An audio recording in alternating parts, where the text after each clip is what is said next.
Property Mysuru ಏಜೆ ಆದಿಗೌಡ ಮಾತಾಡ್ತಾ ಇರೋದು. ಈಗ ನೋಡ್ತಾರ ಲೊಕೇಶನ್ ಬಂದು ದೇವೇಗೌಡ ಸರ್ಕಲ್ ಇಂದ 3 ಕಿಲೋಮೀಟರ್ ಆಗುತ್ತೆ. ಬನ್ನೂರು ಟು ನರಸೀಪುರ ಮೇನ್ ರೋಡ್ಗೆ ಲೆಫ್ಟ್ ಸೈಡ್ ಬರುತ್ತೆ. ಬೂತ್ಕಳ್ಳಿ ಮತ್ತೆ ಅಂಚೆ ವಿಲೇಜ್ ಹೋಗೋ ಮೇನ್ ರೋಡ್ ಇದು ಬಸ್ ರೂಟು. ಈ ಬಸ್ ರೂಟ್ಗೆ ಲೆಫ್ಟ್ ಸೈಡ್ ಒಂದು ಲೇಔಟ್ ಆಗಿದೆ. ಲೇಔಟ್ ಅಲ್ಲಿ ಒಂದು 13 ಸೈಟು ಮಾರಾಟಕ್ಕೆ ಬಂದಿದೆ. 911 ಈ khata MUDA approval, UGD, water supply, ಡಾಂಬರ್ ರೋಡು, ಪವರ್ ಸಪ್ಲೈ ಪ್ರತಿಯೊಂದು ಆಗಿದೆ. ಈ ಲೇಔಟ್ ಹಿಂಭಾಗ ಒಂದು 6.5 ಎಕರೆ ಔಟ್ ರೇಟ್ ಬಂದಿದೆ. 6.5 ಎಕರೆ ಔಟ್ ರೇಟ್ ಅಲ್ಲಿದೆ. ನೀವು ಲೊಕೇಶನ್ ನೋಡ್ಬೇಕು ಅಂದ್ರೂ ಶ್ರೀಮಂತ್ ಬಂದಿರೋ ನಂಬರ್ ಕಾಲ್ ಮಾಡಿ. ಫಸ್ಟ್ ಟೈಮ್ ನಮ್ಮ ಚಾನಲ್ ನೋಡಿದ್ರೆ ಚಾನಲ್ನ ಸಬ್ಸ್ಕ್ರೈಬ್ ಆಗಿ. ನಿಮ್ಗೆ ಯಾವುದೇ ತರ ರಿಕ್ವೈರ್ಮೆಂಟ್ ಇದ್ರೂ ತಿಳಿಸ್ಕೊಡಿ, ಕೆಲಸ ಮಾಡ್ಕೊಡ್ತೀವಿ. ನಮ್ಮ ಹತ್ರ 5 ಕುಂಟೆ, 2 ಕುಂಟೆ, 3 ಕುಂಟೆ, 4 ಕುಂಟೆ, 10 ಕುಂಟೆ, 15 ಕುಂಟೆ, ಫಾರ್ಮ್ ಹೌಸ್ಗೆ ಯಾವ ತರ ಸೂಟಬಲ್ಲು, ಹೊಳೆ ಪಕ್ಕ ಬೇಕು ಅಂದ್ರೂ ಸಿಗುತ್ತೆ, ಬೆಟ್ಟದ ಹಂಚ್ ಬೇಕು ಅಂದ್ರೂ ಸಿಗುತ್ತೆ. ನಿಮ್ ರಿಕ್ವೈರ್ಮೆಂಟ್ ಅಂತ ತಿಳಿಸ್ಕೊಡಿ, ಕೆಲಸ ಮಾಡ್ಕೊಡ್ತೀವಿ. ಈ ಲೊಕೇಶನ್ ಹೆಂಗ್ ಬರುತ್ತೆ ಅಂದ್ರೆ 3 ಕಿಲೋಮೀಟರ್ ದೇವೇಗೌಡ ಸರ್ಕಲ್ ಆಗುತ್ತೆ. Near by Geeta school, Vidyavikas college ಬರುತ್ತೆ. ಬೂತ್ಕಳ್ಳಿ ಸರ್ಕಲ್ ಇಂದ ಲೆಫ್ಟ್ ಸೈಡು ಅಂದ್ರೆ ಮೇನ್ ರೋಡ್ ಇಂದ.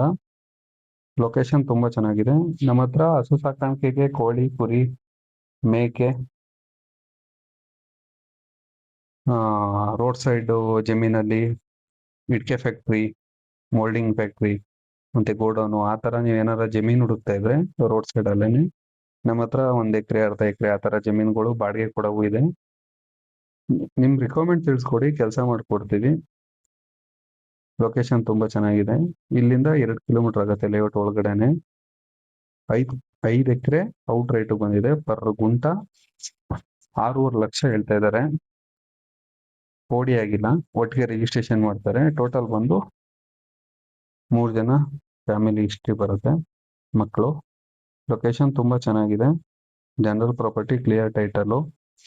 ನೀವು ಸೈಟ್ ಹುಡುಕ್ತಾ ಇದ್ರು 40-60, 30-40 ಯಾವುದೇ ತರ ಸೈಟ್ ಹುಡುಕ್ತಾ ಇದ್ರು ಕಾಂಟ್ಯಾಕ್ಟ್ ಮಾಡ್ಬೋದು. Vijayanagar, Dattagalli, R T Nagar, Bogadi, Devegowda circle, police layout, Saptamatrika, ಆ ಥರ ಯಾವುದೇ ಲೇಔಟ್ ಅಲ್ಲಿ ಬೇಕಿದ್ರು ನಮ್ಮನ್ನು ಕಾಂಟ್ಯಾಕ್ಟ್ ಮಾಡ್ಬೋದು. ಸೈಟ್ಸ್ ಎಲ್ಲ ಅಲ್ಲೆಲ್ಲ ರಿಕ್ವೈರ್ಮೆಂಟ್ ಇದೆ. MIT ಸರೌಂಡಿಂಗ್ ಹುಡುಕ್ತಾ ಇದ್ರೆ ನಿಮ್ಗೆ ಜಮೀನು ಸಿಗುತ್ತೆ, ಸೈಟ್ಸು ಸಿಗುತ್ತೆ. 5 ಕುಂಟೆ, 10 ಕುಂಟೆ, 30-40, 40-60 ಆ ಥರ. ನೀವು ಚಾನಲ್ ಅಲ್ಲಿ ಕಮೆಂಟ್ ಕೂಡ ಹಾಕ್ಬೋದು. ಯಾರೇ ಈ ಚಾನಲ್ ಅಲ್ಲಿ ಬೈ ಮಾಡಿದ್ದೀರಾ ಅವರು ಫೀಡ್ಬ್ಯಾಕ್ ಮಾಡಿ ಅಂತ.